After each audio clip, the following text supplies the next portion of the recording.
Hi and hello guys, welcome back to my channel. This is Sarvan. இன்னைக்கு நம்ம வீடியோவில் என்ன பார்க்க போகிறோம்னு பார்த்தீங்கன்னா, இப்போ வந்து 60% ஆஃப் ஜிம்முக்கு போகிற பீப்புள்ஸ் வந்து ஒரு பேசிக்கான நாலேஜே இல்லாமல் போகிறாங்க. இப்போ வந்து பேசிக்கான நாலேஜ்னால் என்னென்னு பார்த்தீங்கன்னா, வெயிட் லாஸ்க்கு டயட் முக்கியம்னு சொல்கிறாங்க. ஏன்னு யாரும் சொல்கிறதில்ல. அதே மாதிரி வெயிட் கெயினுக்கு டயட் முக்கியம்னு சொல்கிறாங்க. ஒர்க் அவுட்ஸ் என்னென்னு சொல்கிறாங்க. நான் என்ன சொல்ல போகிறேன்னா, ஏன் இதை பண்ணணும், எப்படி இது ஆக்சுவலாக நடக்குதுன்னு சொல்கிறேன். சயின்ஸ்குள்ளெல்லாம் போகாமல் மேலோட்டமாக ஒரு பேசிக்கான நாலேஜை சொல்கிறேன். இப்போ நிறைய இன்ஃபர்மேஷன்ஸ் கிடைக்கும். ஸோ தட் வீடியோவை ஃபுல்லாக பாருங்கள். இப்போ நீங்கள் ஜிம் போயிட்டு வெயிட் லாஸ் இல்லை வெயிட் கெயின் பண்ணுறோன்னு நினைக்கிறீங்கன்னா, இந்த 10 நிமிஷம் வீடியோவே உங்களால் பார்க்க முடியலன்னா டெஃபினட்டாக உங்களால் ஒரு ப்ராக்ரஸ் பண்ண முடியாது. 3 months 4 monthsன்னு ஒரு ப்ராக்ரஸ் பண்ண முடியாது. Let's get in to the video. First இப்போ கலோரின்னு சொல்லி நிறைய பேர் சொல்லி கேள்விப்பட்டிருப்பீங்க. ஃபர்ஸ்ட் ஆஃப் ஆல் இந்த கலோரினா என்னன்னு பார்த்தீங்கன்னா ஒன்றும் இல்லை. இப்போ ஃபுட்ஸ் எடுத்துக்கோங்க. இப்போ வந்து 2 types ஆஃப் ஃபுட்ஸ் எடுத்துக்கலாம். ஃபஸ்ட்டு ரைஸ்ன்னு எடுத்துக்கோங்க, செகண்ட் ஆப்பிள்னு எடுத்துக்கோங்க. ஆப்பிள் ஃபுட்டு இல்லை, ஃப்ரூட்ஸில் ஃபுட்டுன்னு வேறு எதனா கன்சியூம். சப்பாத்தி எடுத்துக்கலாம். இப்போ வந்து ஃபுட்டிலிருந்து ஒரு some amount of vitamins, minerals, nutrients, energy கிடைக்கும். அதே மாதிரி சப்பாத்தியில் இருந்தும் ஒரு some amount of vitamins, minerals and energy கொடுக்கும். அந்த எனர்ஜியை தான் கலோரின்னு சொல்கிறோம். நம்ம ஃபிசிக்கல் ஆக்டிவிட்டீஸில் பண்ணுறப்பையும் கலோரி பர்ன் ஆகும். அது எப்படின்னு பார்த்தீங்கன்னா, இப்போ வந்து நான் ரன்னிங் போகிறேன்னா அதுக்கு ஒரு சம் அமௌண்ட் ஆஃப் எனர்ஜி வந்து நம்ம பாடியிலிருந்து கன்சியூம் ஆகும். இப்போ நான் பேசிகிட்டு இருக்கேன், இதிலிருந்து சம் அமௌண்ட் ஆஃப் கலோரிஸ் வந்து பர்ன் ஆகிட்டுருக்கு. ஆஸ் வெல் அஸ் அதே மாதிரி நம்ம வாக்கிங் போகிறப்ப சம் அமௌண்ட் ஆஃப் எனர்ஜி வந்து கன்சியூம் ஆகும். இந்த கன்சியூம் ஆகிற எனர்ஜியை தான் நம்ம வந்து கலோரிஸ்ன்னு சொல்கிறோம். இன்னும் டெப்த்தாக பேசணும்னா, நான் இப்போ பேசிகிட்டு இருக்கேன்னா, இப்போ நான் பேசிகிட்டு இருக்கப்ப என் பாடிக்கு வந்து எனர்ஜி தேவை. இந்த எனர்ஜி தான் ஒரு கலோரிஸ்ன்னு சொல்கிறாங்க. இந்த எனர்ஜி தான் இப்போ பர்ன் ஆகுது. இந்த எனர்ஜி தான் கலோரி. இப்போ கலோரினா உங்களுக்கு என்னன்னு கண்டிப்பாக தெரிஞ்சிருக்கும். அந்த எனர்ஜியை தான் கலோரின்னு சொல்கிறோம்.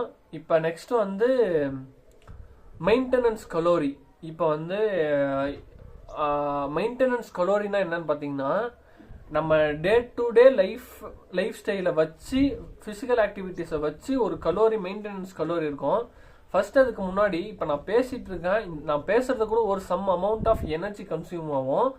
அப்புறம் இப்போ நம்ம எந்த ஒரு ஆக்டிவிட்டீஸ் பண்ணாமல், இன்க்ளூடிங் ஸ்லீப்பிங், இப்போ நான் தூங்கணும்னா கூட எனக்கு என் பாடியிலேருந்து ஒரு some amount of energy consume ஆகும். அதே மாதிரி நம்ம பேசும்போது எல்லாத்துக்குமே ஒரு some amount of energy consume ஆகும். ஓகே, இந்த பேசிஸில் நம்ம டே டு டே லைஃப்பில் என்னென்ன ஃபிசிக்கல் ஆக்டிவிட்டீஸ்லாம் பண்ணுறோமோ இந்த பேசிஸில் இருந்து ஒரு மெயின்டெனன்ஸ் கலோரின்னு ஒன்று இருக்கும். இந்த மெயின்டெனன்ஸ் கலோரி எப்படி கால்குலேட் பண்ணுறதுன்னு பார்த்தீங்கன்னா ரொம்ப பெரிய விஷயம்லாம் இல்லை. கூகுளில் போயிட்டு கலோரி கால்குலேட்டர்னு போட்டிங்கன்னாவே வந்துடும். இதில் நீங்கள் உங்கள் ஹைட்டு, வெயிட்டு இது எல்லாத்தையுமே கொடுத்து கலோரி கால்குலேட்டரில் மூலியமாக உங்கள் கலோரியை மெஷர் பண்ணிக்கலாம். இப்போ இந்த மெயின்டெனன்ஸ் கலோரி தான் உங்களோட வெயிட் லாஸ், வெயிட் கெயின் ஆக்சுவலாக முடிவு பண்ணுது. இப்போ இந்த மெயின்டெனன்ஸ் கலோரி கால்குலேட் பண்ணதுக்கு அப்புறமா நீங்கள் வந்து இன்னொரு 2 விஷயம் ரொம்ப முக்கியமாக புரிஞ்சுக்கணும். ஃபர்ஸ்ட்டு வந்து கலோரி டெஃபிசிட், நெக்ஸ்ட்டு வந்து கலோரி சர்ப்ளஸ். இப்போ கலோரி டெஃபிசிட்னா என்னன்னு கிளியராக எக்ஸ்பிளைன் பண்ணுறேன். இப்போ நீங்கள் வந்து உங்களுக்கு வந்து இந்த ஒரு அசியூம் பண்ணிக்கோங்க உங்களோட இப்போ என் மெயின்டெனன்ஸ் கலோரி வந்து 2000 கலோரிஸ்ன்னு வச்சுக்கோங்களேன். இந்த 2000 கலோரிஸோட நீங்கள் அதிகமாக இன்டேக் பண்ணீங்கன்னா உங்களுக்கு ஆக்சுவலாக வெயிட் கெயின் நடக்கும். இது பேர் கலோரி சர்ப்ளஸ். இதுவே அந்த 2000 கலோரிக்குள்ளே நீங்கள் வந்து கன்சியூம் பண்ணீங்கன்னா உங்களுக்கு ஆக்சுவலாக வெயிட் லாஸ் நடக்கும். இதுதான் ஆக்சுவலாக நடக்குது. இந்த பேசிக்கான விஷயமே யாருக்கும் தெரியல. இந்த விஷயம் தெரிஞ்சுட்டு நம்ம கலோரிஸை ட்ராக் பண்ணாவே போதும். ஓகே, நெக்ஸ்ட் உங்கள் கேள்வி வரும், எப்படி ப்ரோ கலோரி கால்குலேட் பண்ணுறது? நான் இந்த ஃபுட்லேருந்து இவ்வளோ எடுத்திருக்கேன், அந்த ஃபுட்லேருந்து இவ்வளோ எடுத்திருக்கேன். நம்ம வந்து எக்ஸாக்டாக பண்ணணும்னு அவசியம் இல்லை. பிகாஸ் நம்ம யாருமே பெரிய லெவலில் ஸ்டேஜ் ஏறதும் அந்த மாதிரி யாரும் பண்ண போகிறதில்ல. இப்போ நம்ம ஜென்ரல் ஃபிட்னஸ்ன்ற வர்றப்ப நம்ம வந்து இந்த கலோரி எப்படிலாம் கால்குலேட் பண்ணலான்னு பார்த்தீங்கன்னா, ஹெல்த்திஃபைமின்னு ஒரு ஆப் இருக்குது. அந்த ஆப்பில் வந்து நீங்கள் கால்குலேட் பண்ணிக்கலாம். உங்கள் ஹைட் வெயிட் கொடுத்து நீங்கள் பிரேக்ஃபாஸ்ட்டுக்கு என்ன எடுக்கிறீங்க அப்ராக்சிமேட்டாக தான் நம்மளால கால்குலேட் பண்ண முடியும். Something instead of nothing. நம்ம எதுவுமே பண்ணாம இருக்கிறதுக்கு நம்ம கால்குலேட் பண்ணால் டெஃபினட்டாக வெயிட் லாஸ் நடக்கும், வெயிட் லாஸ் வெயிட் கெயின் நடக்கும். இப்போ நம்ம அப்ராக்சிமேட்லாம் எடுத்துக்கிறோம், இல்லை பிரேக்ஃபாஸ்ட்டுக்கு இது சாப்பிட்டோம், லஞ்சுக்கு இது சாப்பிட்டோம், டின்னருக்கு இது சாப்பிட்டோம்னு சொல்லிட்டு ஓவராலாக கால்குலேட் பண்ணி நம்ம மேக்ரோ நியூட்ரியன்ஸை மட்டும் கால்குலேட் பண்ணோம். மேக்ரோ நியூட்ரியன்ஸ்னால் ப்ரோட்டீன், ஃபேட், கார்போஹைட்ரேட்ஸ் எக்ஸட்ரா. நான் நெக்ஸ்ட் வீடியோவில் கிளியராக எக்ஸ்பிளைன் பண்ணுறேன். இப்போதைக்கு நம்ம அதுக்கு போக தேவையில்ல. அதுக்கு முன்னாடி வெயிட் லாஸ் தேவைன்னா இதை கால்குலேட் பண்ணி இப்போ அதில் பார்த்தீங்கன்னா இப்போ 2000 கேலோரிஸுக்கு மேலே இருந்துச்சுன்னா 2100 2200 கலோரிஸ் இருந்துச்சுன்னா உங்களுக்கு அப்படியே வீக்லி வெயிட் கெயின் நடக்கும். அதுவே கீழே கன்சியூம் பண்ணீங்கன்னா உங்களுக்கு வெயிட் லாஸ் நடக்கும். இதுதான் ஆக்சுவலாக நடக்குது. இந்த நாலேஜே இல்லாமல் 60% ஆஃப் பீப்புள்ஸ் வந்து ஜிம்முக்கு போகிறாங்க. டோன்ட் வரி, இப்போ தெரிஞ்சுக்கோங்க. இப்போ 10 பேர் இருக்காங்கன்னா அதில் 3 பேர் தான் வெயிட் கெயின் பண்ணணும்னு நினைக்கிறாங்க, மீதி 7 பேர் வெயிட் லாஸ் பண்ணணும்னு தான் நினைக்கிறாங்க. அப்படி தான் நம்ம இந்தியன் பாப்புலேஷன் இருக்குது இப்போ. அப்புறம் இப்போ நம்ம வந்து வெயிட் லாஸ் எப்படி பண்ணலான்னு பார்த்தீங்கன்னா, இப்போ ஃபேட் பர்னர்ஸ் யூஸ் பண்ணியும் பண்ணலாம், நம்ம வந்து கலோரி டெஃபிசிட்ல இருந்தும் பண்ணலாம். கலோரி டெஃபிசிட்னா உங்களுக்கு தெளிவாக தெரியும், அந்த மெயின்டெனன்ஸ் கலோரிலேருந்து கம்மியாக எடுக்கிறது. இப்போ ஃபேட் பர்னர்ஸ்னால் என்னென்னு பார்த்தீங்கன்னா, இட்ஸ் அ சப்ளிமெண்ட், ஒன்றும் இல்லை, இது ஒரு சப்ளிமெண்ட்டு. எனக்கே இது இந்த ஃபேட் பர்னர்ஸ் அவ்வளோவா தெரியாது. ஒரு 10 டேஸ்க்கு முன்னாடி நான் வந்து ஜிம் ஜாயின் பண்ணியிருந்தேன். அப்போ வந்து எல்லாம் பேசினாங்க. ஒரு 2 டேஸ்க்கு அப்புறம், ப்ரோ என்ன ட்ரெயின் பண்ணுறீங்க, எப்படி பண்ணுறீங்க, நேச்சுரலாக பண்ணுறீங்களா? ஆமாம் ப்ரோ, நான் 1.5 இயர்ஸாக நேச்சுரலாக சும்மா ஜென்ரல் ஃபிட்னஸ் தான் பண்ணிட்டுருக்கேன் அப்படின்னு சொன்னேன். அப்புறம் அவங்க வந்து கேட்டாங்க, இந்த மாதிரி தொப்பையை குறைக்கணும் எதனா சொல்லுங்கள் அப்படின்னு. நான் சொன்னேன், இந்த மாதிரி கலோரி டெஃபிஷியட்டில் இருந்தால் போதும் அப்படின்னு. அப்போ அவங்க ஃப்ரெண்டு ஒருத்தர் ஒரு 20 கேஜி லாஸ் பண்ண மாதிரி இருந்தார். அவர்கிட்ட கேட்டேன், ப்ரோ அவர் லாஸ் பண்ணியிருக்காரு, அவரு கேட்டால் தெரிஞ்சுமே அப்படின்னு கேட்டேன். அவர் வந்து ஃபேட் பர்னர் யூஸ் பண்ணுறாருன்னு சொன்னாங்க. இப்போ வந்து ஃபேட் பர்னர்ஸ் யூஸ் பண்ணக்கூடாது. இப்போ ஏன் ஃபேட் பர்னர்ஸ் யூஸ் பண்ணி வெயிட் லாஸ் பண்ணக்கூடாதுன்னு சொல்கிறேன். அதுக்கு முன்னாடி ஏன் கலோரி டெஃபிசிட்டில் வெயிட் லாஸ் பண்ணலான்னு சொல்கிறேன். இப்போ கலோரி டெஃபிசிட்லேருந்து நீங்கள் வெயிட் லாஸ் பண்ணிங்கன்னா, ஃபார் எக்ஸாம்பிள் இப்போ வந்து ஒரு 100 கிலோஸ் இருக்கீங்க, இப்போ 80 கிலோஸ்க்கு வரணுன்றது தான் உங்கள் கோல்னு வச்சுக்கோங்களேன். இப்போ நீங்கள் அந்த கலோரி ட்ராக் பண்ணிட்டே வரணும். இப்போ அப்படி வர்றப்ப நீங்கள் வந்து 0.2 கிலோஸ்னு ஒரு வீக்கை வச்சாலுமே அப்போனா எவ்வளோ ஆகும்? 0.2 கிலோஸ் வந்து ஒரு வீக்குனா அப்போ 20 கிலோஸ் வந்து 40 வீக்ஸ் ஆகும்.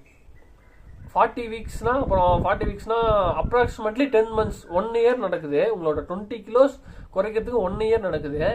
இந்த 1 year கேப் பிட்வீனில் உங்களுக்கு எவ்வளோ பெனிஃபிட்ஸ் கிடைக்கும்னு பார்த்தீங்கன்னா, நீங்கள் மென்டலி உங்களுக்கு நிறைய பெனிஃபிட்ஸ் கிடைக்கும். என்னென்னு பார்த்தீங்கன்னா, உங்களால் 10 months டெடிகேஷனாக இருந்து எந்த ஒரு விஷயத்த பண்ணிட்டீங்கன்னு வைங்களேன், உங்களால் எந்த விஷயத்த வேணால் பண்ணலாம். நீங்கள் உங்களோட வில் பவர் அதிகமாக இருக்கும். பிகாஸ் 10 months நீங்கள் டெடிகேட்டடாக இருந்திருக்கீங்க. இந்த 20 கிலோஸ் பண்ணிங்கன்னா உங்களோட ஃபிசிக்கல் ஆக்டிவிட்டிஸ் லெவல் அதிகமாக இருக்கும். ஸோ தட் நீங்கள் ஒரு அத்லட்டிக்காகவும் இருப்பீங்க. அப்புறம் நீங்கள் உங்களோட பர்ஃபார்மன்ஸ் அதிகமாகும். பிகாஸ் 10 months நீங்கள் வந்து ஃபிசிக்கல் ஆக்டிவிட்டீஸில் இருந்திருக்கீங்க அண்ட் ஆஸ் வெல் அஸ் டயட்டை கரெக்டாக ஃபாலோ பண்ணியிருக்கீங்க. அண்ட் ஆல்சோ கலோரியை வந்து கரெக்டாக கால்குலேட் பண்ணியிருக்கீங்க. நெக்ஸ்ட், இவ்வளோ விஷயம் நல்ல விஷயம் இருக்கப்ப நம்ம ஏன் ஃபேட் பர்னர்ஸுக்கு போகணும்? அவசியமே இல்லை தானே. ஸோ தட் கலோரி டெஃபிசிட் தான் பெஸ்ட்டுன்னு நான் சொல்கிறேன்.